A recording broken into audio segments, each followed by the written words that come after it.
Alright, so we're here today. We're going to go over the tools involved with disassembling a B-series hydraulic transmission. This one in particular is from an LS. So first of all, start with a clean work surface. Give yourself a lot of space. You want to be able to set the transmission up such that you can fit your arm underneath to spin the shaft. And lots of paper towels. You're going to need a 3/8" drive ratchet. I like to use a deep 10mm socket working inside the case. A rubber mallet, a real mallet. This is actually a bearing driver. This is a Honda tool we'll talk about later. You have a 12mm socket, 17mm socket, and a 14mm socket, all 3/8 drive. You are going to need a 1/2" drive to remove one of the, caps, which would normally be right here. To use the bearing separator and the 2-jaw puller, which are in here. Again, we'll go over these later. You're going to need a 16mm ratchet or a wrench to move the 2-jaw puller. This is actually another bearing puller for inside the transmission case. This actually locks to the inside of the bearing so you can pull it out. This is another specialty tool we'll have on AST. Honda bond is a necessity for putting the case back together. Adjustable crescent wrench is always a good thing to have. You also have a 19mm wrench if you need to remove the reverse gear sensor, which is right here. And some kind of snap ring spreader. These I picked up at Sears for like 20 bucks. They just help you expand the ring when you want to pull the bell housing off the case. Black marker to mark notes down. Impact is not absolutely necessary, but it is helpful.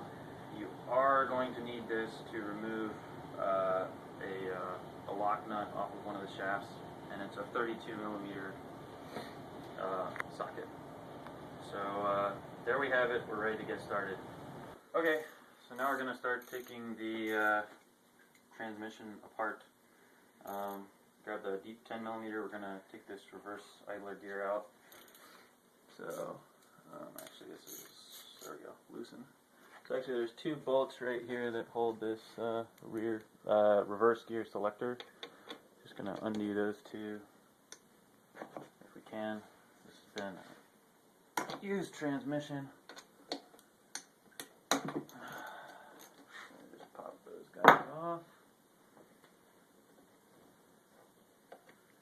And you also, again, want to keep these bolts in a good place, because you will have to put it back together at some point. Yeah. Just pop it in there.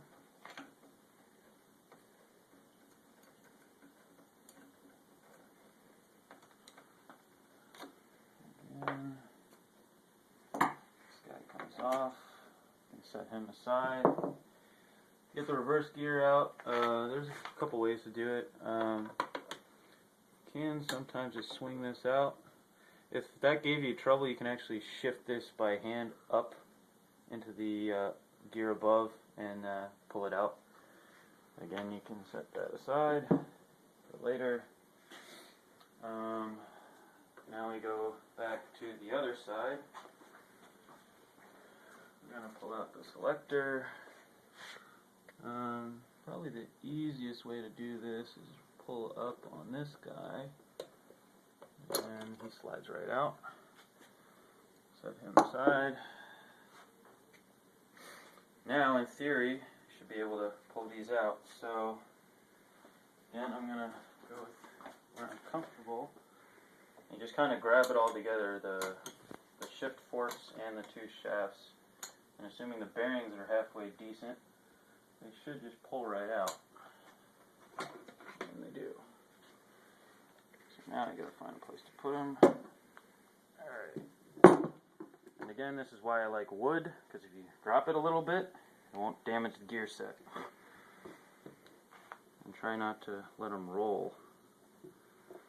Another thing you can do, especially to keep track of bolts, is just put them back in where they were before. Just thread them so you don't lose them. Another good practice. But again, of course, when you put it back together, you have to remove them again. So it really depends on how long you have, how long you plan on having them out. You got some shims here. You want to keep these with the shaft. So I just kind of rest them on here, or bag them and then label them, but keep it in the same order that you pulled it off. So I guess what we could do, you know, we could pull these bearings out. This takes a little bit of effort. You basically have to adjust this guy such that he clamps pretty tightly on the inner race of this gear. So we'll try it. So the idea being you'll get tighter. See how I'm rotating this and these are expanding further apart? So now it's got a pretty good hold on it. Or not. Pretty good, pretty good. And then you just kind of adjust this lower piece to put pressure on it. There's this lower lock nut. Well, let's see if I have a good... Okay, now it appears that we're pretty good on it. So now, kind of have to do a little improv in terms of getting this guy off. There is another tool you can get to actually apply pressure to the case to pull this up. I don't know the number off the top of my head, but you can get it. The other way to do it is brute force. If you can get a breaker bar or something in there.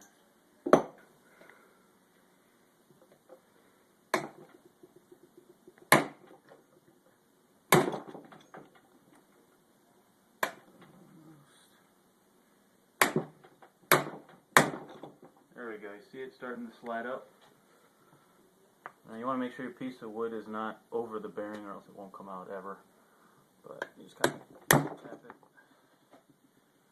Make sure that gear set doesn't roll off. There we go. Almost there. A little bit more.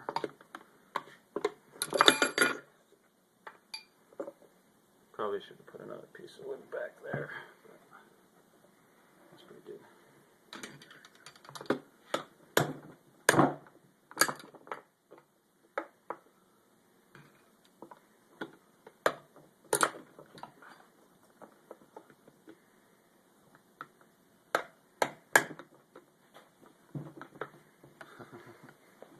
There we go. There we go, finally.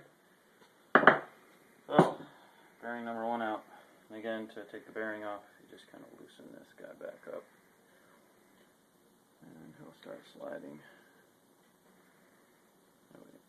Loosen the bottom one first, and then loosen the top one. And you can just kind of set that guy aside. That's one of them that's out. Okay. I guess another thing we could do is the differential. So for that guy, we're going to want to actually tilt the case a little bit because we'll probably have to tap this out a little bit. So, can actually set this down. There's that wood.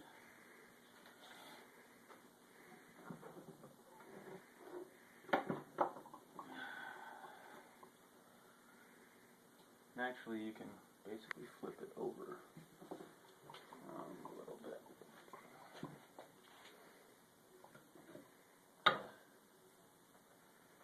Now this may actually come out a little bit on its own. Well, that time it did. Okay. Problem solved, no need to tap. So we're going to set this guy aside on the ground. Come back to him later. Okay, now you got your differential. So, you're going to want to replace both of these bearings. So, how do you do that? Well, one way is to use a bearing separator and a 2-jaw puller, which you have here. These just came in from another borrower that used them on his transmission. So we'll go over how to assemble them. We're doing a slightly better tape job. Thankfully, the U.S. Postal Service does have free flat rate boxes. So if you destroy them, you might get new ones. This is a 2-jaw puller right here,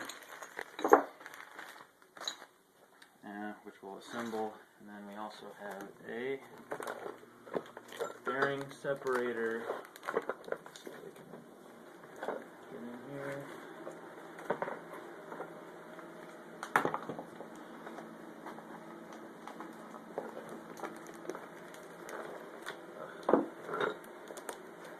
Tape on it, and we're going to need a new box, but that's okay.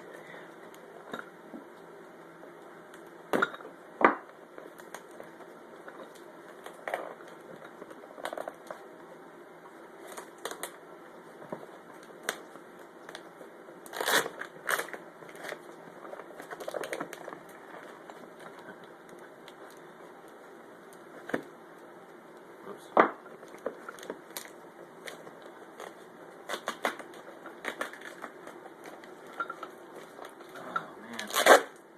Actually get some real scissors. There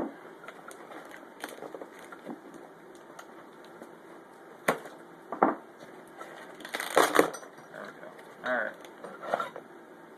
Bolt 1, bolt 2, plate 1, 2, and the nuts to lock them together. Alright, so this is how these work, right? Kind of lay them like this. You put the bolt in one, and I just thread the nut on the other end of one side. Do the same thing over here.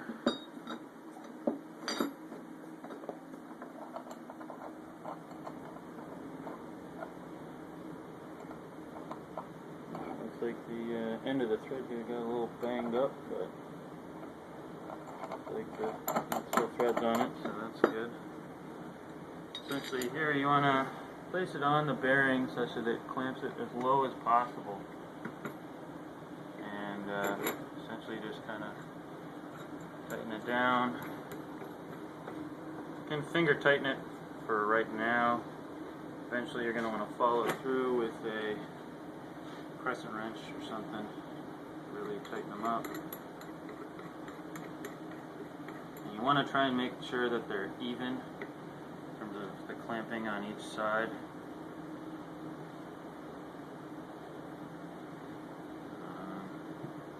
Again, I can still feel a little bit of play in here, so I want to tighten it up a little bit more. So, snag the crescent wrench.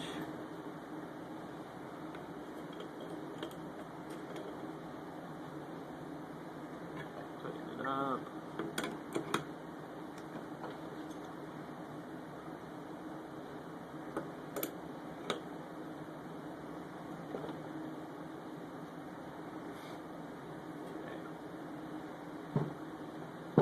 That looks like it's pretty tight.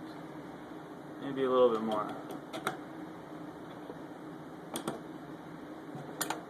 Okay. So that's set up for that side. So now we go to the 2-jaw puller. So this guy, first thing to do is thread the bastard. Make sure you thread them the right way. Looks like that's been a little chewed up too. Still useful.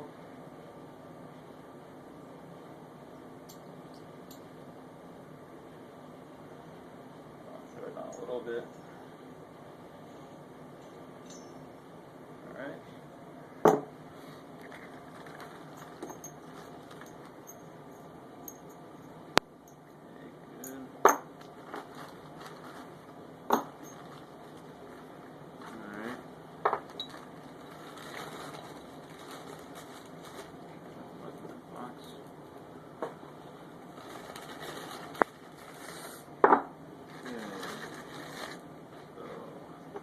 For this application, you actually want the arms to basically grab right here. So we're going to set it up in the 180 degrees off position. So first thing we do is grab this guy on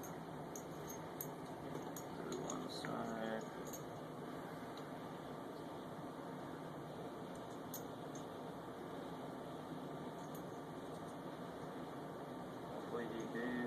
Hopefully he returns the nuts that are supposed to be on here.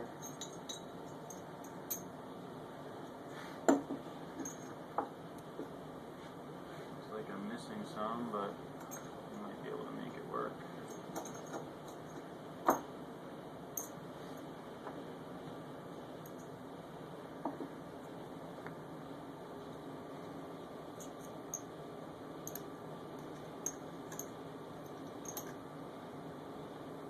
Thread these nuts on like this. You know, keep them loose because these are going to be moving during the use of the tool. You just don't want these things falling off. Again, make sure the arm is facing in. Depending on the application, you know, you may want these really far apart or not so far apart. Okay, so that's the general orientation you want them in. In a perfect world, we want nuts on the end of these so they didn't fall apart. It doesn't appear that we got them back. So basically we can set it up. This is actually another one of those caps from another transmission that we actually got destroyed. This is actually good for giving a pilot for the pin on the two-jaw puller. So I set this basically right on the center of the differential. And you don't want to put it the other way around, and it might actually get lodged inside the differential. So you want this sitting up like this. And that way you have a center point. Maybe even something a little bit larger in diameter would be better. But this is what I work with. And again, you can set it up like so. In there. Then you just kind of hand tighten it a little bit for starters.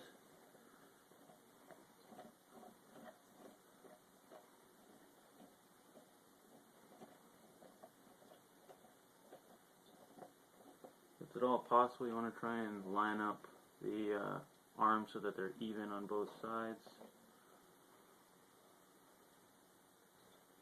And now I see the bearing is starting to spin while I'm trying to tighten this thing. So this is where it gets fun. Just grab your 16mm ratchet here. Fits right over the end like this. And I essentially just kind of hold the ring gear. If you have a vise, that's even better. Just chuck it up and clamp it in. Essentially you just kind of tighten it. It will get tight. And if this starts to slip, you'll see one side pop up. All that means is you gotta loosen the bearing separator again, replace it, and tighten it down more next time. And you can just, and you will sometimes hear like a thud. That's when it breaks the seal and starts coming up.